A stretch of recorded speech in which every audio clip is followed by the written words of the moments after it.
And now Rick is joining us in studio with another review.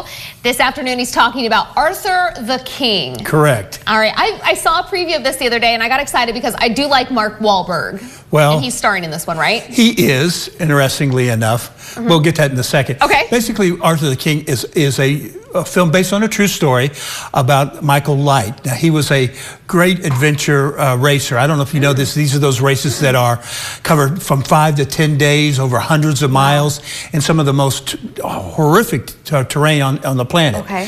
And one of his last races, he has never won. He and his team meet up at near the beginning of the race with this mongrel dog. They feed him a meatball, and they think that's it.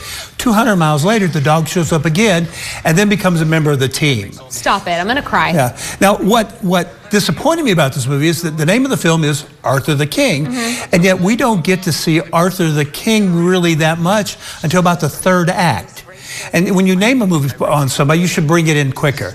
I fault the director for taking that first 2/3 of the movie and not focusing on the people. Okay. And he ended up just doing a lot of race stuff. And again, that's kind of interesting, but it becomes a very typical sports movie. Okay. It's that relationship between a man who's on his last legs and a dog who's on his last legs. That's what's really drawing us that's the in, heart right? of this the heart thing, of right? it, and they could have missed it. Right, and so if we don't get that till the last third, and then it sort of depends on. I know you like Mark Wahlberg, but this really required more of an emotional outlet for him, and I think he plays it a little too safe. Okay. But the big problem I have with this movie is, as a critic, it's based on a true story, and yet the original Michael Light, who's a real person, is a Swede.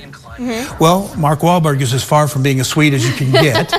The original race where they met the dog was in Ecuador, but this was set in the Dominican Republic. Michael Light was supposedly never had won a race, but in actuality he had. So I get tired of these based on a true stories. Right. I mean, it's like doing a movie on the Bible, and you end up finding out that the apostles were all robots. I mean, you just can't change some of that stuff. Yeah, right. like fundamental changes. Yeah.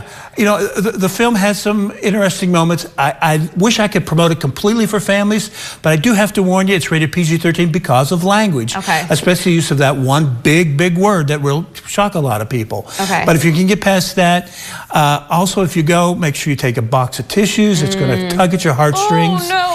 I'm not going to give any spoilers away, but it is a very emotional film in that last act. If the last act had been all the way through, I think it would have been a much better movie. Okay. And this is everywhere today? It opened everywhere today. That's right. All right, Arthur the King, and it gets a? It gets a B-. I probably should have given it a little bit lower, but I'm a softie for dogs. Same. Yep. Absolutely same. So are the kiddos, but good to have that warning about the language. Exactly. Please be aware. Okay. All right. Thank you very much, sir. We Welcome. appreciate it. You have a great weekend. I will.